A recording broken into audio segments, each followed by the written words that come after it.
अच्छा, क्योंकि आज स्पेसिफिकली हमने आपको पता ही हम ज़रा जोड़ी के हवाले से बात भी कर रहे हैं। मुझे ये बताएं कि शादी के बाद वैसे कितना आपको भी टाइम लगा था और कितना टाइम यूजुअली लगता है तकरीबन एक 3 दूसरे को साल समझने का? हाँ, तीन साल। आप लोग की माशाल्लाह से शादी को 19 साल हो गए।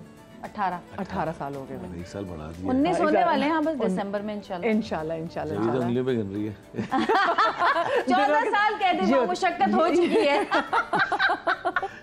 तो मुझे बताए कितना टाइम लगा कि आप लोगों ने कहा कि हाँ भाई हम एक दूसरे को ना तमाम तरह गलतियों अगर ये सवाल अगर किसी और से पूछे तो पता क्या कहते हैं, मैं तो बहुत छोटा सा था, जल्दी शादी हुई थी।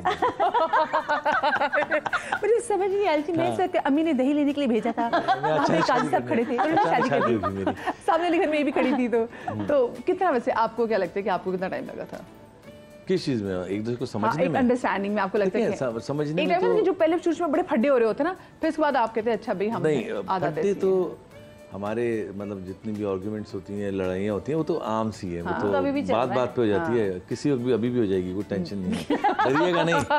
हाँ, तो वो काफ़ी हो जाता है, लेकिन वो पर्सनल नहीं है हम लोग। मतलब किसी अगर इस ट्रे पे बहस है ना, बस यहीं पे ख़त्म हो जाएगी।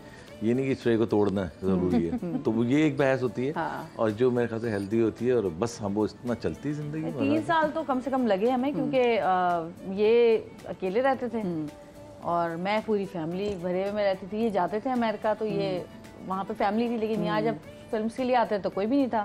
दोस्त बाप थे, रैम्बो साहिबा वगैरह, शान वान ये सब। लेकिन एक वो होता है ना कि घर में हर वक्त सर पे कोई। तो एक दिन उन्होंने मुझे कह दिया, तुम क्या हर वक्त मेरे साथ चिपकी रहती हो, जब देखो सर पे मंडलाती रहती हो, कहीं और जाके बैठो।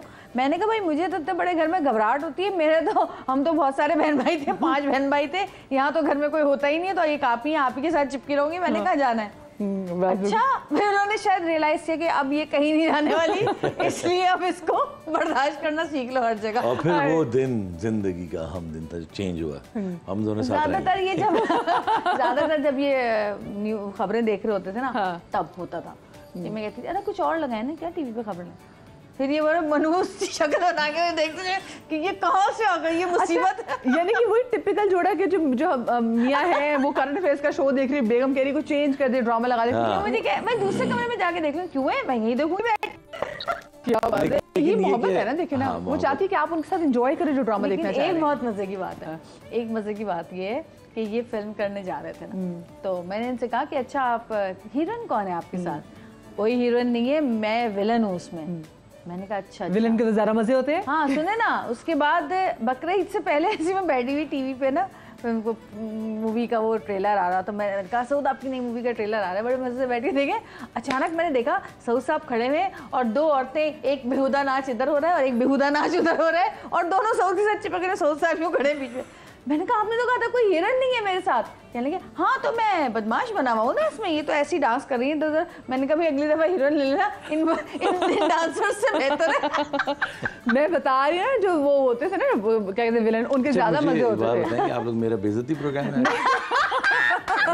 मेरी बातें हो रही भाई आप सेंटर ऑफ अटेंशन है। नहीं, आप तो सेंटर ऑफ अटेंशन बता रहे हैं। आप भी याद करें ना ऐसी बात अगर आपके पास है तो। हाँ, अगर आपके पास भी वाकई ये तो यकीन माने, मैं तो लास्ट प्रोग्राम किया था ना जो रो पड़ी थी, तो मैं आपके साथ फैन हो गई। वैसे भी हम आपके फैन थे, लेकिन फिर जिस तरीके से जवेरिया ने मोहब्बत का इज़हार किया, वैसे फ्रीक्वेंटली आप में से कौन ज़्यादा मोहब्बत का इज़हार करता है उस शो में? बहुत मजा। हाँ बहुत ही, हाँ बहुत। कौन करता है बातें? हम दोनों ही करते हैं, लेकिन दिल की बातें ज़रा मोहब्बत का इज़हार कौन करता है? नहीं, दिल की बातें तो हम लोग वैसे सारी बातें कर लेते हैं, दिल की भी। भाई इनसे कभी कह दो ना कि आप बिल्कुल भी रोमांटिक नहीं है, तो पता क्या कहेंगे, पूरी जिंदगी गुजार दी तुम्हारे साथ और किस तरह रोमांस दिखाओ।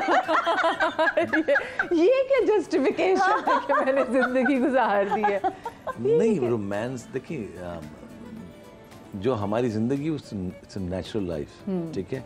इसमें आप ड्रामेबाजी नहीं कर सकते। हाँ, फूल लिया, ओ मैं आपसे बहुत प्यार करता हूँ, पीछे किसी लड़की वाला सुनिए आज क्या कर रही हैं आप। उसको आगे, हमारी जो लाइफ है ना ऐसी है, आमने सामने दोनों एंजॉय करते हैं, खुश होते हैं, केक भी काटते हैं, फूल भी लाते हैं, खाने पे भी जाते हैं, एंजॉय भी करते हैं। और मतलब हम दोनों की सबसे जो मैं एंजॉय करता हूँ अपनी फैमिली को, जब हम यहाँ से जाते हैं कहीं घूमने फिरने, तो एक ही कमरे में होते हैं, ये भी, मैं भी, बच्चे भी, तो हम उसको एंजॉय करते हैं क्योंकि वो कोई टाइम नहीं आता ना। बहुत मजे की और लड़ाइयाँ लड़ते भी रहते हैं, बच्चे भी शोर मचा रहे हैं, हम भी उसको एंजॉय भी करते हैं। तो वो टाइम जो होता है मेरे लिए सबसे बेस्ट टाइम होता है कि हम सब साथ होते हैं। बच्चों की सब चीजें कौन ज्यादा मानता है, मतलब जब आप ज्यादा मानते हैं या ये ज्यादा मानते हैं? सऊद भाई सरेंडर कौन करता है बच्चों के सामने? मेरा रोल जो है ना वो ये जो एक मिसाल नहीं देना चाह रहा था कि मैं उसको बताऊंगा जब हालात ख़राब होंगे, समझ तो गई होंगे। तो मेरा वो रोल है। तो मुझे ये कहते हैं आपने कुछ नहीं कहना किसी को, तो मैं किसी को कुछ नहीं कहता, यही डील करती हूँ दोनों से। तो यही जो भी करना है, पैम्पर करना है, बात माननी है, सुननी है, कहना है। ऑफ कोर्स जन्नत का ज़रा एक वो ग्रेट आप है तो वो ज़्यादा बोलते, तो अक्सर इब्राहिम भी कहता है कि आप जन्नत आप ही को ज़्यादा वो करते हैं। हालांकि मेरी नज़र में दोनों बराबर हैं, लेकिन अब उसको मैं समझाता हूँ, तो आप ही जो है ना वो मेहमान है बेटा, वो तो शादी करके चली जाएंगी, तो नहीं रहेगा मेरे साथ। तो अक्सर वो कहता भी आप लोग मेरे साथ ही रहेंगे। खुद भी तैयार, मुझे भी टोल दे। तो ऐसा होता है, लेकिन समझदार होता जा रहा है, बड़ा होता जा रहा है, तो बच्चे समझदार हो जाते हैं, समझना शुरू हो जाते हैं। लेकिन मैं देख रही हूँ आज आप लोगों की जितनी प्रोडक्शन जा रही है तो उसमें भी जन्नत और आपके बेटे का भी नाम आ रहा था, तो बच्चों को भी इतना इंटरेस्ट है जितना आप लोगों को हर चीज का मतलब प्रोडक्शन देखते हैं, गलतियां निकालते हैं, बताते हैं, कभी कभी ऐसा भी करते हैं कि ये यहाँ पे ये गलती हुई है, यहाँ पे ये हुई है, यहाँ पे ये कभी हुई है। हाँ। और गलतियों से भरा प्रोग्राम देखते हैं। बच्चों को शौक है, लेकिन बच्चों को कुछ दूसरे टाइप का शौक है। जैसे कि इब्राहिम जो है वो CGI और VFX पे है, और उसमें वो अपनी एक्टिंग करता है, वो अपनी वीडियोस खुद बनाता है, सब करता है, खुद स्पाइडरमैन बना हुआ उड़ रहा होता है। तो उसको वो दूसरी है, लेकिन वो पाकिस्तानी ड्रामा से कितना मजा आता होगा ना जब आप देखते हो कि आपके बच्चे मतलब इतनी छोटी उम्र से उनकी एक अपनी अप्रोच है, उनका एक अपना दिमाग है और वो उसको फॉलो कर रहे हैं and they doing pretty good in it.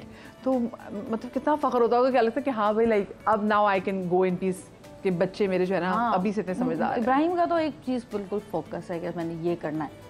जन्नत का ये है कि जन्नत जो करना चाह रही है वो मैं नहीं चाह रही कि वो करे, लेकिन और जन्नत क्या करना चाहती है? वो साइकोलॉजी पढ़ना चाहती है, उसको बहुत शौक है। वो बहुत अरसे से ना, वो वैसे भी बुक्स के अलावा जब नहीं थी वो तब भी पढ़ती थी साइकोलॉजी, लॉ ऑफ अट्रैक्शन और ये सारी चीजें। साइकियाट्रिस्ट बनना चाहती है। तो फिर आप लोग क्योंकि वो पता है क्यों बनना चाहते हैं? हम दोनों को देखने के बाद कहती इलाज यहीं से शुरू करूंगी, तो हम दोनों दो पेशेंट घर में ले, तो कहती है ये करूंगी। लेकिन ये कि उसका सिंगिंग बहुत अच्छी है, उसकी बहुत अच्छा गाती है। BTS जो कोरियन म्यूजिकल बैंड है, म्यूजिकल बैंड कोरियन, वो उसका वो उसकी डाई हार्ड फैन है और बहुत उसको पसंद है, कोरियन गाने गाती है। अच्छा समझ, अब आई एम श्योर कि इन बच्चों को कोरियन समझ भी आने लग गई होगी। हाँ वो समझ आती है, जाहिर है, वो गाती भी है पूरा वो। और आप ये समझे कि उनका एनसाइक्लोपीडिया है ये, वो सब बताएगी आपको कि ये जो 7 लोग हैं, वो देखे ना तस्वीर भी बनी हुई है। हाँ, ये जो 7 लोग हैं ये कहाँ से शुरू हुए, इन्होंने क्या क्या कुर्बानियाँ दी, क्या क्या हुआ, इनके सब कुछ पता है। वो कितना अर्न करते हैं, कितना लोगों पे वो करते हैं। आजकल के बच्चे माशाल्लाह बहुत बड़े तेज है। अगर हमें भी बच्चे ने पूछा था तो हमें बैक स्ट्रीट बॉयज का सब पता होता था।